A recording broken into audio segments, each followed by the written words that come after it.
देश प्रदेश के इस खास सेगमेंट में आपका बहुत बहुत स्वागत है, जहां आपके गांव, आपके राज्य से जुड़ी तमाम खबरें हम आपके लिए लेकर आते हैं। मजदूरों पर स्टैंडिंग कमेटी की बैठक जो है वो स्थगित हो गई है। 17 जून तक स्थगित कर दी गई है इस बैठक को, और श्रम मंत्रालय के कुछ अधिकारियों के संक्रमितों के संपर्क में आने की वजह से ये बैठक स्थगित की गई है। अहम खबर इस वक्त, मजदूरों पर जो बैठक थी आज होनी थी स्टैंडिंग कमेटी की, उसको स्थगित कर दिया गया। अखिलेश शर्मा हमारे पॉलिटिकल एडिटर ज्यादा जानकारी के साथ जुड़ गए हैं। अखिलेश, यहां बैठक को स्थगित कर दिया गया है, क्या एक वजह यही है कि संक्रमितों के संपर्क में श्रम मंत्रालय के कुछ अधिकारी आ गए थे? बिल्कुल, और आपको बताएं कि आज ये बैठक होने जा रही थी, काफी महत्वपूर्ण ये बैठक थी, क्योंकि जो स्टैंडिंग कमेटीज है उनकी बैठक शुरू होने का सिलसिला अभी इसी हफ्ते से शुरू हुआ था। लेकिन इससे पहले जो गृह मंत्रालय की स्टैंडिंग कमेटी थी उसकी बैठक नहीं हो पाई थी, क्योंकि कई सांसद दिल्ली नहीं पहुंच पाए थे। और आज जो श्रम मंत्रालय की संबंधित जो स्टैंडिंग कमेटी है उसकी बैठक आज जो होने वाली थी वो भी अब नहीं हो पा रही है। इसके पीछे जानकारी ये दी गई है कि जो श्रम मंत्रालय है उसके कई वरिष्ठ अधिकारी ऐसे लोगों के संपर्क में आए हैं जो कि कोरोना पॉजिटिव पाए गए हैं। तो ऐसे में उनको कहा गया है कि वो कम से कम 15 दिनों तक अपने घरों में क्वारंटीन रहें। तो इसी कारण चूंकि अधिकारी नहीं आ पा रहे हैं, इस बैठक को 17 जून तक के लिए टालना पड़ा है। मैं आपको बताऊं कि काफी महत्वपूर्ण ये बैठक थी, क्योंकि जो कुछ राज्यों ने अपनी ओर से सुधार किए हैं श्रम कानूनों में, उसका विरोध किया जा रहा है। और इस समिति ने अपनी ओर से राज्यों को नोटिस दिया था, कहा था कि वो अपना जवाब दें। तो आज की ये जो बैठक थी काफी महत्वपूर्ण थी, लेकिन अब ये नहीं हो पा रही है। ये भी अभी तय नहीं है जया कि 17 तारीख को ये हो पाएगी, क्योंकि जो अधिकारी हैं उन्हें 15 दिन के लिए होम क्वारंटीन में जाने के लिए कहा गया है। और ऐसे में हो सकता है कि 17 जून के बाद भी इस बैठक को जो है टालना पड़े। जी, बहुत बहुत शुक्रिया अखिलेश इस पूरी जानकारी के लिए। तो स्टैंडिंग कमेटी की जो बैठक होनी थी वो 17 जून को हो सकती है, या वो भी अभी तय नहीं है। जो श्रम मंत्रालय के अधिकारी थे वो संक्रमित लोगों के संपर्क में आए थे, जिसके चलते इस बैठक को टालना पड़ा था।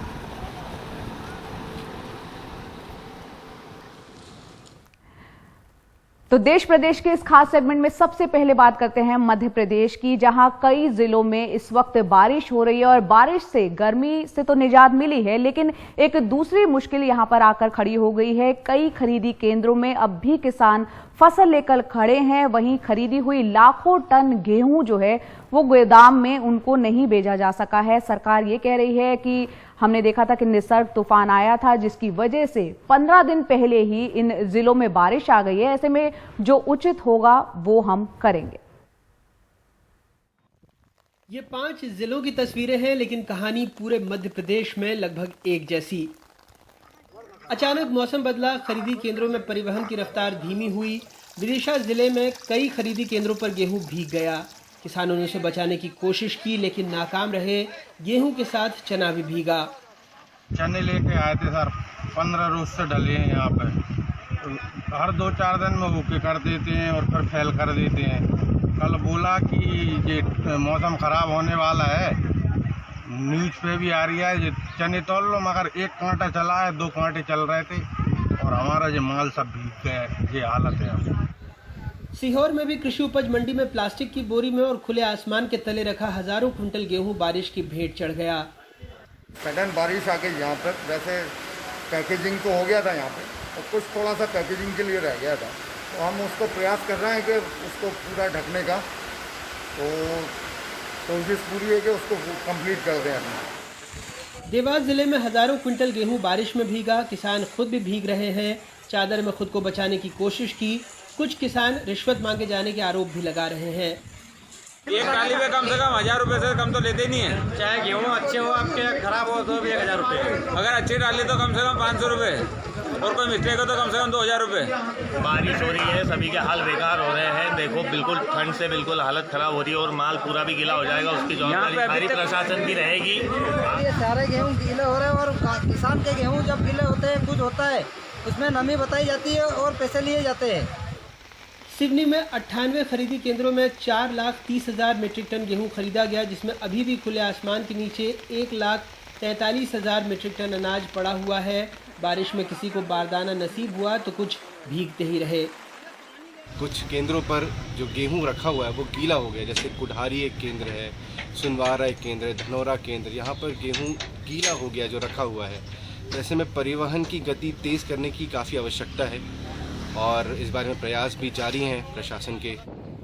बड़वानी में बारिश में चने को लेकर फिक्र दिखी, लेकिन गनीमत थी कि ज़्यादा नुकसान नहीं हुआ। हालांकि सरकार का कहना है कि किसानों को नुकसान नहीं होगा। 1,25,25,000 मैट्रिक टन गेहूँ मध्य प्रदेश की सरकार ने खरीदा है। इसमें से 96% गेहूँ प्रोक्योर हो गया है, वहाँ रख लिया गया है गोदामों में, और जो हमारे किट बने हुए हैं उनमें पहुँचा दिया गया है।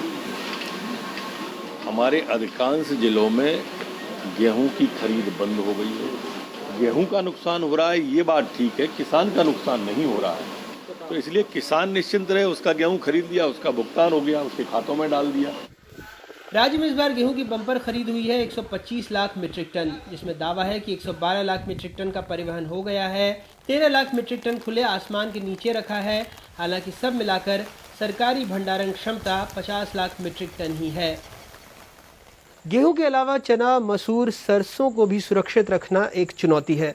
मंत्री जी कह रहे हैं किसानों को फिक्र करने की जरूरत नहीं, क्योंकि उनके खाते में पैसे जा चुके हैं। जी मंत्री जी, लेकिन जनता का क्या, जिनके पैसे पानी में बह रहे हैं। मध्य प्रदेश में अपने ब्यूरो सहयोगियों और भोपाल से कैमरा पर्सन रिजवान खान के साथ अनुराग द्वारी, NDTV इंडिया। तो मध्य प्रदेश में किसानों पर सिर्फ बारिश ही नहीं मार डाल रही, बल्कि टिड्डियों की भी मार पड़ रही है और पिछले कई दिनों से यहां पर टिड्डियों का आतंक बना हुआ है। फसलों को बहुत बड़ा नुकसान हुआ है। शिवपुरी जिले की सीमा में चौथी बार टिड्डी दल को देखा गया। किसानों ने थाली पीटकर, शोर मचाकर टिड्डियों को भगाने की यहां से कोशिश भी की और करते दिखे हैं। फायर ब्रिगेड ने भी टिड्डियों पर कीटनाशक का छिड़काव किया, जिससे बड़ी तादाद में टिड्डियां यहां पर मर गई हैं।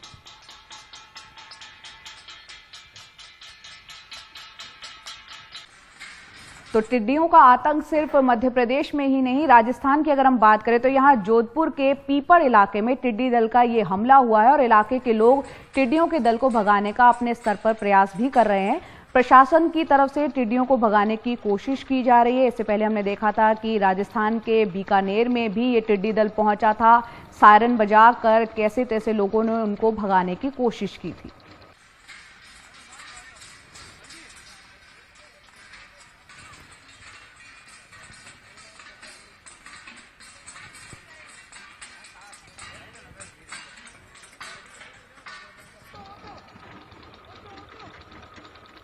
और अब आपको लिए चलते हैं उत्तर प्रदेश, जहां कन्नौज में करीब 1,500 साल पुरानी इत्र इंडस्ट्री लॉकडाउन की वजह से मुसीबत में है। यहां इत्र की सबसे बड़ी बिक्री मुस्लिम देशों में ईद के वक्त और उसके बाद सऊदी अरब में हज के दौरान होती है, लेकिन ईद लॉकडाउन में गुजर गई और हज इस बार रद्द हो चुका है।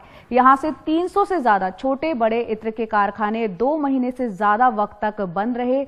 इससे घरेलू बाजार में भी व्यापार नहीं हो सका है और इससे एक बहुत बड़ा संकट यहां इस उद्योग पर आ गया है। कन्नौज में फूलों से इत्र सदियों पुरानी देग भभका तरकीब या स्टीम डिस्टिलेशन से बनाया जाता है। दुनिया के तमाम मुल्कों में यहां से इत्र और एसेंशियल ऑयल जाता है। इस बार रोज़ों के पहले लॉकडाउन हो गया और कोरोना की वजह से सऊदी अरब ने इस साल हज पे रोक लगा दी। कहते हैं कि सिर्फ इन 3 महीनों में करीब 150 करोड़ के कारोबार का नुकसान हुआ। एक्सपोर्ट्स जो मिडिल ईस्ट की तरफ जाते थे वो करीब करीब बंद हो गए, क्योंकि वहाँ पे अपना उनका संकट है तेल के प्राइसेस को लेके, और उनकी इकोनॉमी भी अपने आप थोड़ी सी दिक्कत में आ गई है, तो वो भी नहीं हो पा रहा है। जो और जगह एक्सपोर्ट होता था माल यहाँ से, वो एयरलाइंस ऑपरेट नहीं कर रही हैं। कन्नौज में करीब 300 छोटे बड़े इत्र कारखाने हैं। यहाँ मस्क, अंबर और केसर के गर्म तासीर वाले इत्र और गुलाब, चमेली, बेला, केवड़ा और मोगरा के ठंडी तासीर वाले इत्र बनते हैं। घरेलू बाजार में भी ये इत्र के सबसे बड़े उत्पादक हैं। पान मसालों और कॉस्मेटिक्स के लिए भी इनकी बड़ी सप्लाई है। ईद का त्यौहार तो ऐसा त्यौहार है कि जो नए कपड़ों के साथ सुगंध से जुड़ा हुआ है। नए कपड़े पहने गए और सुगंध न लगाई गई तो ईद अधूरी है। तो ईद का ये हमारे लिए त्यौहार इत्र व्यवसाय के लिए एक सीजन का टाइम होता था, जिसमें कि डोमेस्टिक मार्केट से लेके और खाड़ी के देशों में भी इसका निर्यात होता था। कन्नौज में सैकड़ों बीघे ज़मीन में फूलों की खेती होती है। इनमें गुलाब, बेला, चमेली, मेहंदी और गेंदे की खेती सबसे ज़्यादा है। हर रोज सुबह सूरज निकलने से पहले फूलों को तोड़कर इत्र के कारखानों में पहुंचाया जाता है। इनसे बनी खुशबुओं का इस्तेमाल आजकल आधुनिक अरोमा थेरेपी और स्किन केयर के लिए बहुत ज़्यादा होता है। लेकिन लॉकडाउन में जब फैक्ट्रियां बंद हो गईं तो फूल खेतों में सूख गए, इससे किसान तबाह हो गए। अब बताओ हमारे लिए देखो सब फूल है बेकार है, सब झर्रो है। 2 महीना में या तो हम तो बर्बाद हो गया, सब बर्बाद है, सब पूरी खेती सब झरी गई। कैसे हमारी रोटी पानी चली है, मतलब गुजारा कैसे हुई है। फूल की बेला की है फसल, गुलाब की फसल, ये हमारे यहाँ ज़्यादातर ये 2 फसलें यही पूरो करती हैं, गुलाब और बेला यही है। जिनके इत्र और जिनकी एरोमा थेरेपी सारी दुनिया इस्तेमाल करती थी अपना तनाव दूर करने के लिए, आज वो खुद बेइंतहा तनाव में हैं और सरकार की तरफ मदद की और उम्मीद की नज़रों से देख रहे हैं। कन्नौज में अरशद जमाल और लखनऊ में कैमरामैन विनीत कुमार वर्मा के साथ कमाल खान, NDTV इंडिया।